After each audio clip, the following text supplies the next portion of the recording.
Now we're going to move into the cardiac research and mitochondrial dysfunction. And to introduce this session, I would like to invite Dr. Milica Radisic, which is a professor at the Department of Chemical Engineering and Applied Chemistry at the University of Toronto.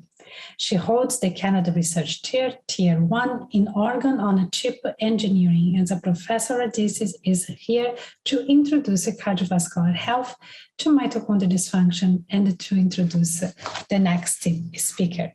Over to you, Milica, with a video that is showing to us.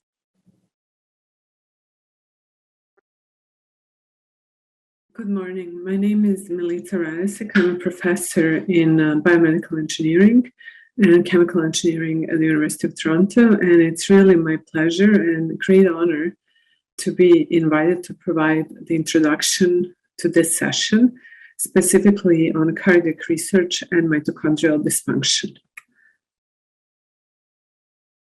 What you can see in this slide is incredible structural complexity that's involved in trying to engineer the heart, which is one of the key topics of my research.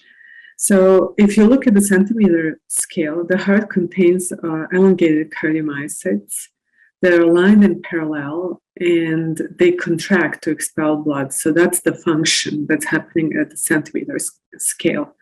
If you look at the millimeter scale, the ventricular wall consists of cardiomyocytes that are all elongated and aligned, but their degree of orientation changes as you move through the ventricular wall. At the micrometer scale, these cardiomyocytes are rod-shaped cells, and they have registers of cross striations. And then even further, at the nanometer scale, we can see sarcomeric proteins that are actually responsible for contraction. So for us to get the appropriate function at this centimeter scale, we have to reproduce all of these structures at many different length scales, actually 9 different length scales.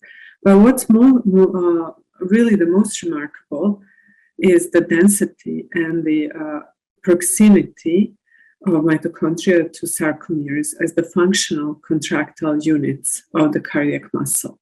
So basically for contraction to happen appropriately at this centimeter scale, this entire nanoscale machinery has to work. And if sarcomeres are the workhorse of the cardiomyocyte, the mitochondria are for sure the powerhouse of the cardiomyocyte.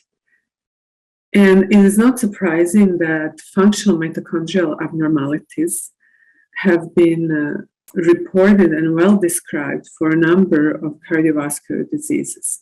They involve excessive reactive oxygen species production, reduced ATP production, and very often apoptosis.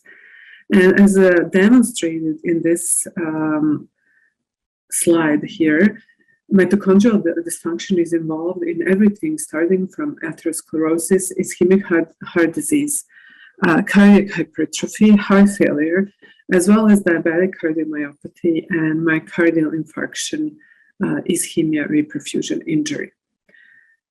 We have worked for a number of years. We developed this microtissue heart-on-a-chip system that we call BioWire2 that enables us to mimic cardiac contractions of single trabecula. And these tissues are made of iPS-derived cardiomyocytes.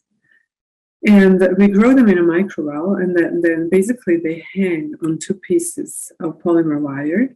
So we can observe the contraction of the tissue by the displacement of the wire, and using calibration curves, we can calculate contraction force.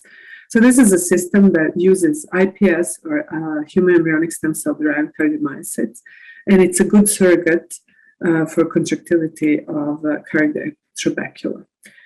We recently used this system to measure and model involvement of SARS-CoV-2 in human myocardium. And when we expose the tissue to different MOIs, multiplicities of infection of SARS-CoV-2, we clearly see that over time, what appears as regular contraction really decreases to negligible levels. The force of contraction decreases there is a disarray of contractile apparatus and loss of cardiomyocytes, as well as increase in cardiac function. Increase in apoptosis. And when we did RNA sequencing, we found that one of the top most inhibited pathways upon exposure of myocardium to SARS-CoV-2 is oxidative phosphorylation. And later on, when we look at the TMs, we don't have those beautiful cardiomyocytes with sarcomeres and mitochondria. Instead, we have fragmented nuclei and stressed out mitochondria of the few of them that are remaining, as well as vacuoles that contain the virus.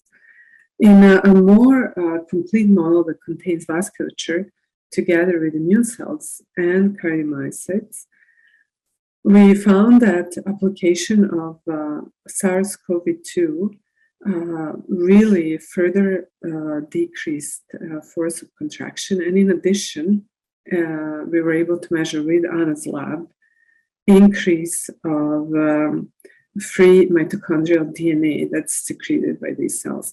So even in diseases that are not recognized right now to be have cardiac involvement in mitochondria, such as viral myocarditis, there is new evidence that's starting to emerge that from ongoing research that such involvement is also present. I'm really excited to introduce this session and looking forward to many years of collaboration in terms of cardiac research and studying mitochondrial function with the group of researchers around Mito2I. Thank you very much, and looking forward to the presentations.